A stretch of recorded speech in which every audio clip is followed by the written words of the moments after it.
Bien-aimés dans le Seigneur, bienvenue à votre émission qui édifie et qui enseigne la parole de Dieu. Sur ce plateau, nous recevons le pasteur Blaise Mpongo, avec qui nous allons parler sur les deux réalités, les thèmes que nous allons découvrir au cours de l'émission de ce jour. Shalom, pasteur. Shalom, ma soeur. C'est quoi les deux réalités dont nous parlons dans l'émission d'aujourd'hui? Voilà, que Dieu soit béni. Merci pour l'invitation une fois de plus et merci pour le thème. Nous voulons vous édifier, peuple de Dieu, et vous réveiller un tout petit peu, vous qui dormez, parce qu'il y a deux réalités que chacun de nous est obligé de vivre.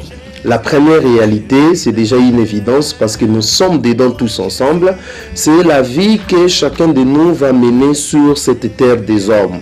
La deuxième réalité, c'est la vie que nous mènerons une fois nous quittons la terre des hommes. Donc, ces deux réalités sont en fait réelles, permettez-moi pour la tautologie, donc c'est tellement réel et ça se passera comme ça. Je suis désolé pour des gens qui disent que non, après la mort, il n'y a pas une autre vie. Eh bien, ce sont des gens qui se trompent. Après la mort, il y a une autre vie, il y a d'autres réalités qui nous attendent. Donc, chacun de nous, dès à présent, nous devons intérioriser cela.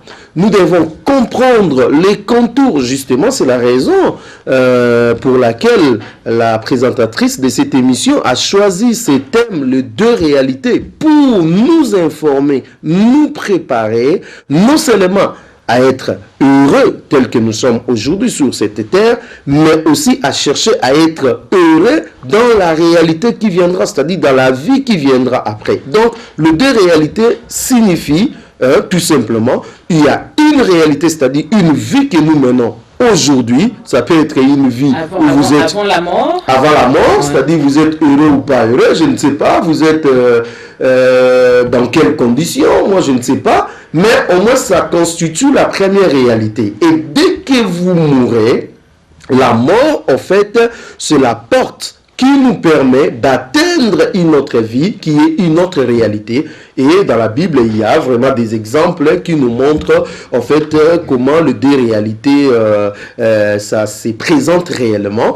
Et surtout, vous avez dans Luc au chapitre 19 l'histoire de Lazare et du riche. Donc ça, c'est une parabole qui nous situe, qui nous démontre en fait comment les hommes doivent vivre les deux réalités que je viens de parler.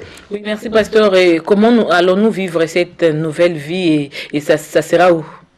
Voilà, la première vie, c'est la vie que nous avons en tant qu'hommes portant sur nous un corps mortel.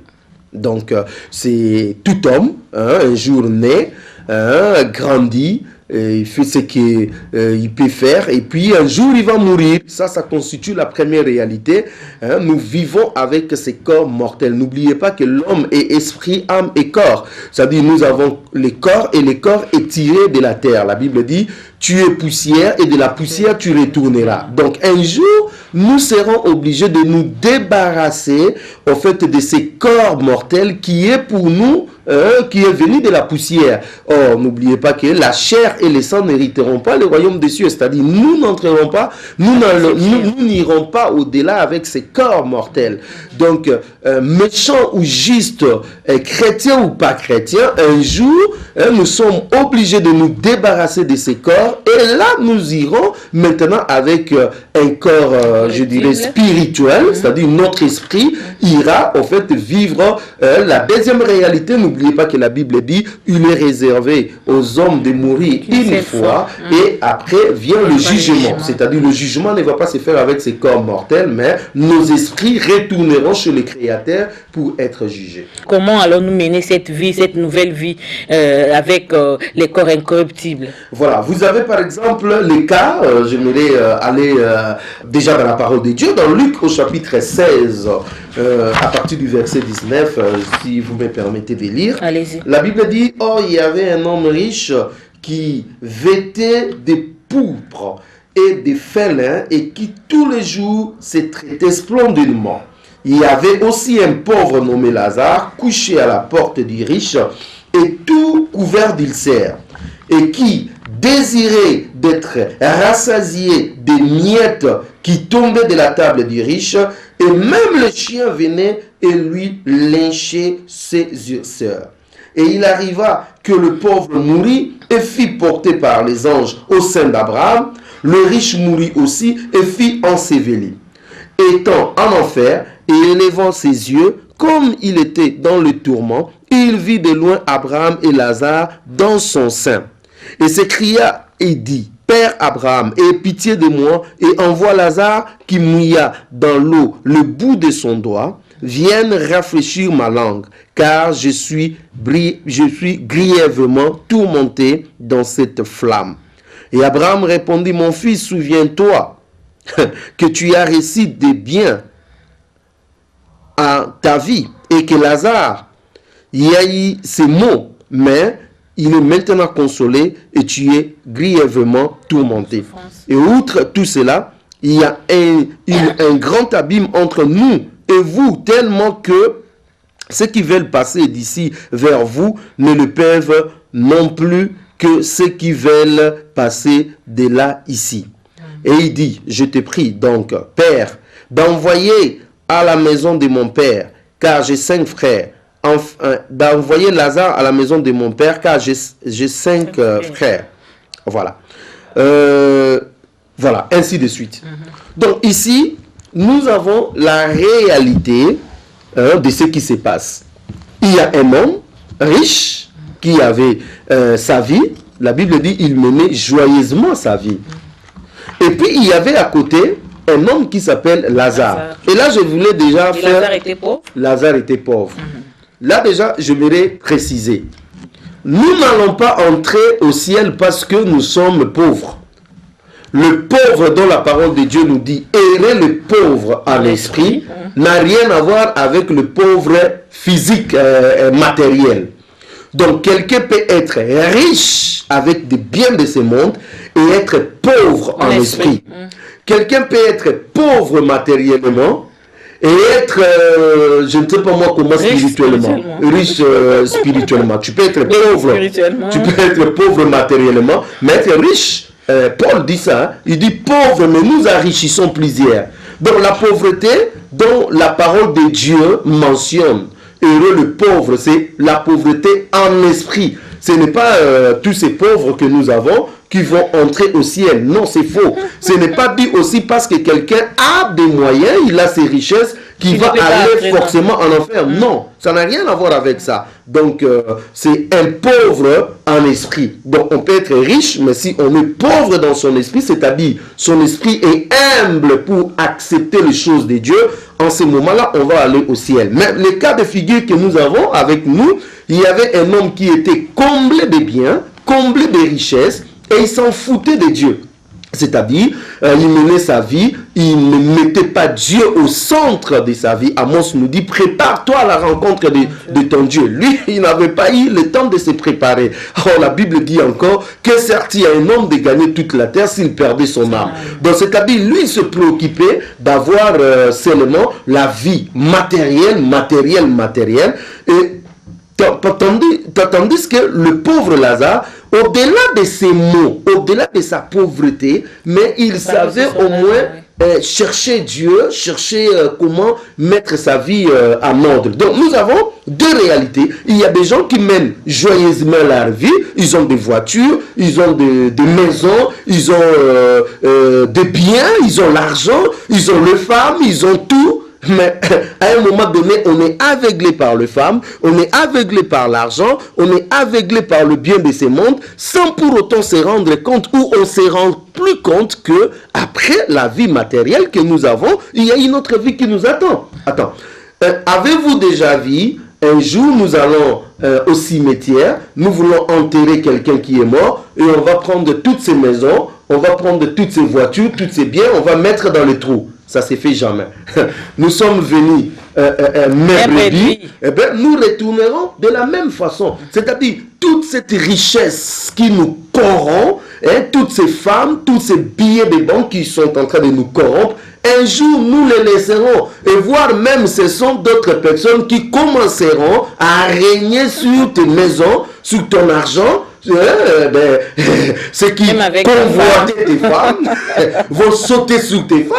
Vous voyez, donc ceux qui désiraient tes histoires, ils vont la voir. Maintenant, toi, tu vas te présenter, toi seul, parce que la parole de Dieu va s'accomplir. Il est réservé aux hommes de mourir une seule fois et après viendra le jugement. Donc, vous voyez la première réalité, chacun a sa vie. Et nous avons chacun notre vie. Les autres sont pris par la célébrité, les autres sont pris par la gloire, les autres sont pris par le pouvoir, les autres sont pris par beaucoup de choses. Chacun mène sa vie. Mais au-delà de cette vie qu'on nous montre comme les deux réalités ici, Lazare et le pauvre riche, donc sache-les qu'il y a un jugement qui viendra. Et la preuve en est que la Bible dit, le deux mourit. Quel genre de vie Lazare et l'homme riche vivaient d'abord sur la terre et puis comment ça c'était à l'au-delà. Voilà. À l'au-delà, la Bible dit le pauvre mourit et il fit emporté par les anges au sein d'Abraham. C'est-à-dire, les anges sont venus le récupérer. Ah ben, pas ses corps, parce que les corps, je dis, ça vient de la poussière et ça va retourner de la poussière. Lorsque nous allons au cimetière, nous laissons nos bien-aimés, la poussière reste dans des cercueils et ainsi de suite. Mais l'esprit, parce que l'homme est esprit et corps.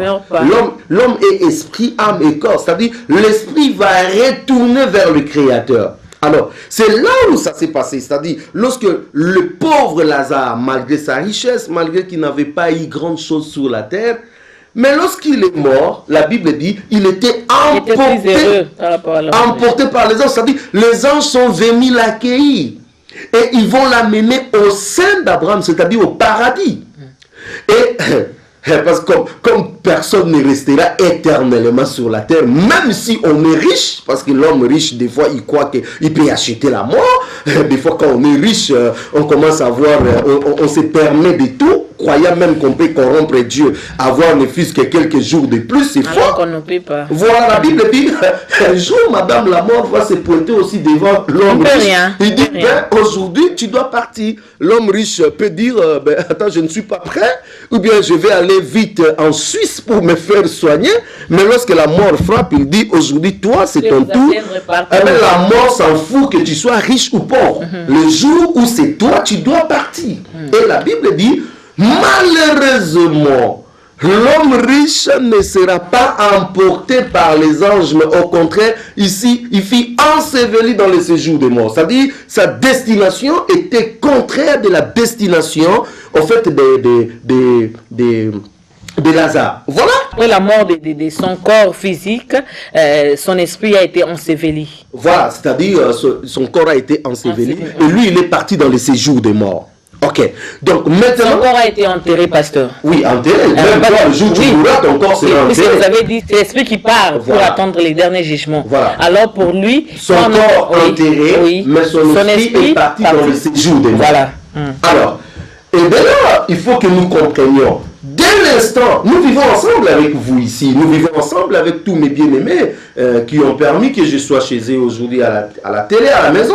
Donc nous vivons ensemble, nous prenons, nous empruntons le même route, le même transport, nous fréquentons le même marché, nous sommes dans la même église, ainsi de suite. Mais les jours de notre mort, les destinations vont changer. Donc la première destination nous est montrée ici, c'est la destination que le pauvre a pris. C'est-à-dire le chemin de la félicité éternelle, le chemin de la paix éternelle, de la joie éternelle. Le pauvre va aller en fait dans le paradis. Et l'homme riche, malheureusement, il va aller dans les séjours de mort. Excusez-moi, pasteur, est-ce que le paradis existe?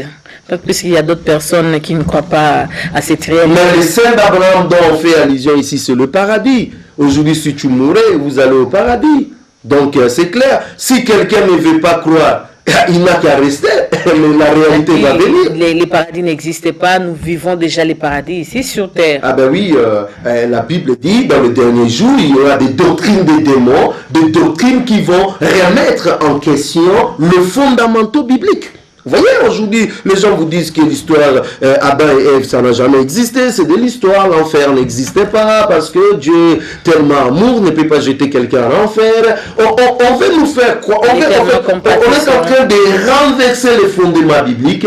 En fait, pour nous détourner, à ne plus avoir la pensée du ciel. Lorsque on vous dit le paradis n'existait plus, cela veut dire que vous n'êtes plus motivé d'aller au ciel. Et ça ne peut être que l'œuvre de l'ennemi. Or, nous devons avoir toujours les yeux fixés vers le ciel. Les yeux doivent être toujours fixés vers le ciel. Comme les chrétiens d'autrefois, les chrétiens qui nous ont précédés, ils ne pensaient qu'au ciel. Ils ne pensaient pas avoir des maisons, des voitures, des biens de ce monde. Non, ils savaient que le bien de ce monde passeront. La Bible dit tout passera, tout passera. Mais la parole de Dieu ne passera jamais. Donc, nous, en tant que chrétiens, je ne dis pas que nous ne pouvons pas avoir des maisons, je ne dis pas que nous pouvons avoir des véhicules, non, je dis nous pouvons avoir des maisons, nous pouvons avoir des véhicules, mais nos cœurs ne doivent pas s'attacher à cela. Donc nos cœurs doivent s'attacher beaucoup plus à la parole de Dieu. Et là nous voyons fréquenter la même terre, le même boutique, magasin, ainsi de suite. Mais la destination à la mort n'était pas la même destination. L'homme riche est allé. C'est individuel. Voilà, la destination est maintenant de la manière dont vous avez négocié avec Dieu pendant que vous êtes encore vivant. Parce que une fois vous avez déjà franchi cette porte que nous appelons la mort, vous ne pouvez plus changer de destination. Même si on fait pour vous 1 million de messes, ça ne changera pas votre destination. Parce que nous avons à décider pendant que nous sommes encore vivants. Donc, dans le futur, la Bible nous montre que l'homme riche était en proie des tourments, en train d'être brûlé par des flammes, tourmenté. Et là, il manquait même de petites gouttes d'eau pour se rafraîchir la langue. Et en ces moments-là, la Bible dit, Lazare s'est promené tout bonnement, tout heureux avec Abraham. Il était dans la joie. Et qu'est-ce qui va se passer? C'est l'homme riche qui va voir de nous, le pauvre Lazare qui venait, s'est rassasié des miettes qui tombaient de sa table.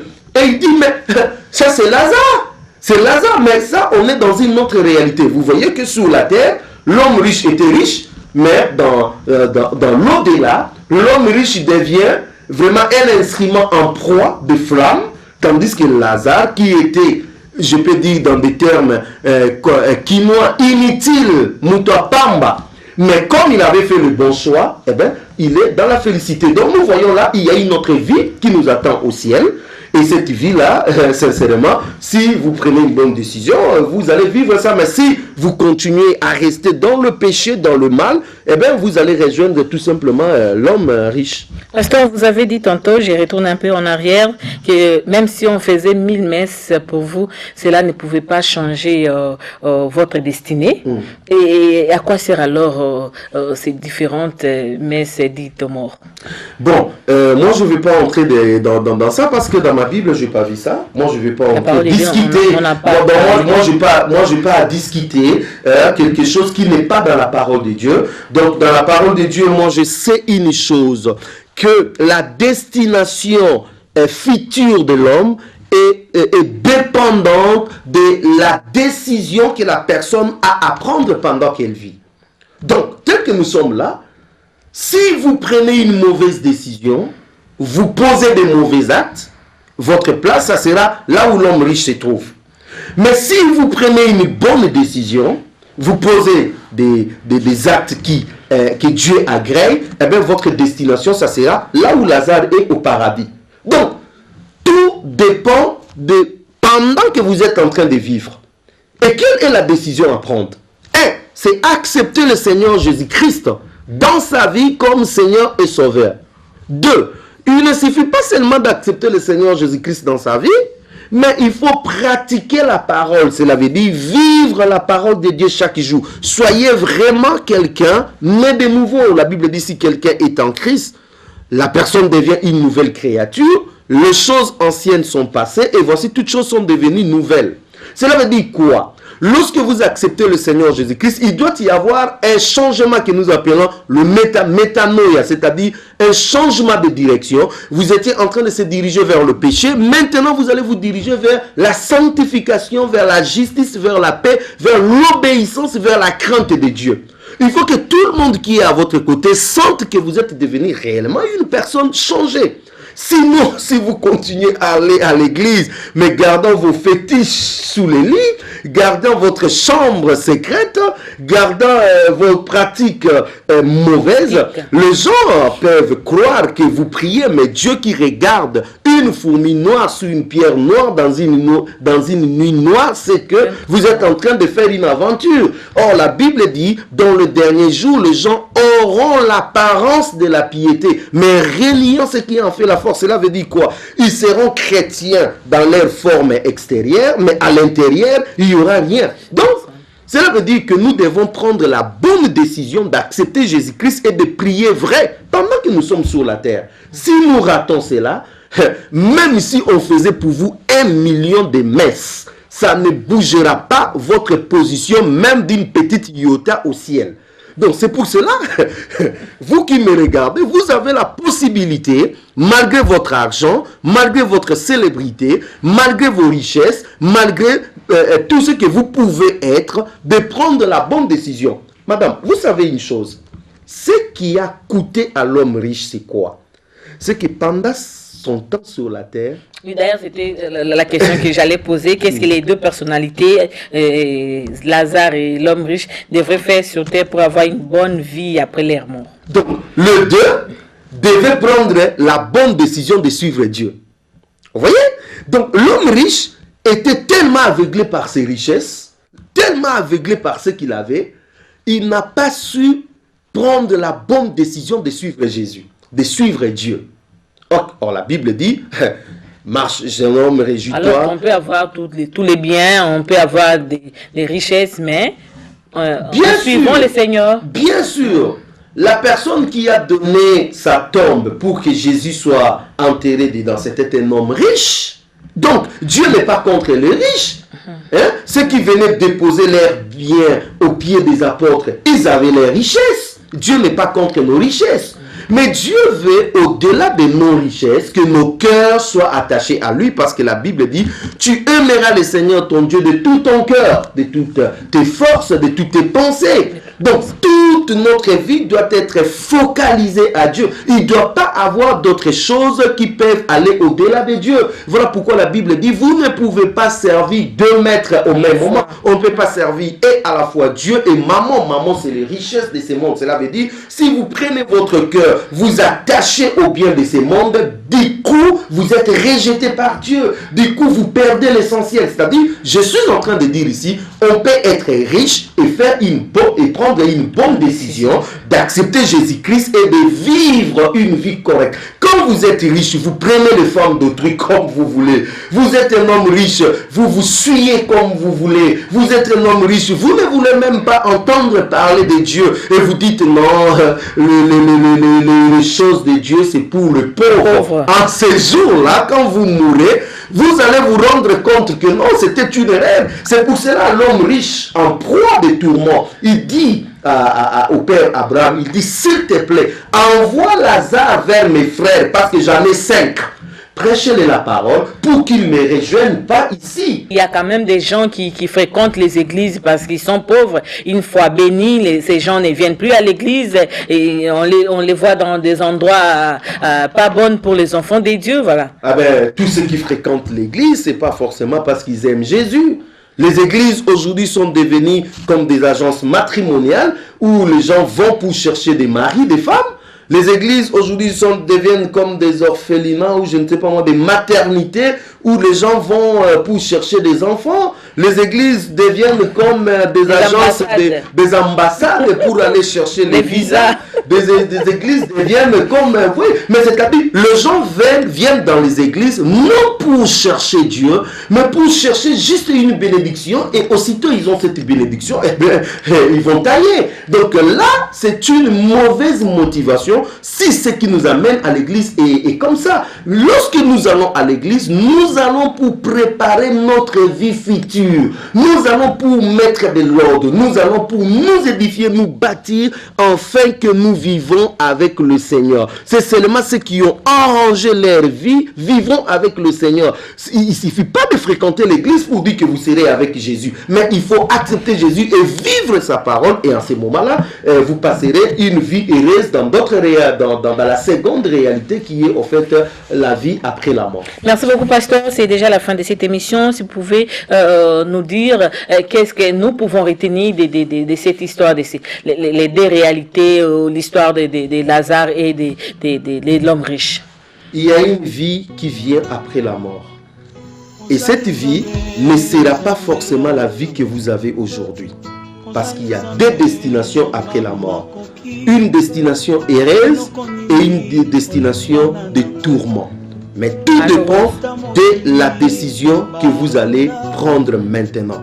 La bonne décision, je vous en supplie, je vous prie, à vous tous qui allez suivre cette émission, c'est d'accepter Jésus-Christ dans votre vie comme Seigneur et Sauveur et de vivre sa parole, d'être réellement un chrétien vrai. Si vous prenez cette décision, eh bien, vous avez déjà bien négocié votre vie future. Mais si vous ne prenez pas cette décision, quelle que soit votre richesse, ce que vous êtes aujourd'hui sur la terre, eh bien, ça sera le pleur et le grincement des dents qui vous attendra après votre mort. Merci beaucoup, pasteur. Chers enfants de Dieu, nous devons négocier notre futur aujourd'hui, comme l'a dit les pasteurs. Merci à vous tous qui étaient branchés pour suivre cette émission où nous avons parlé des réalités. Nous avons fait allusion à l'histoire de Lazare et de l'homme riche. C'est la fin de cette émission. Bonne suite des programmes sur nos antennes. Au revoir.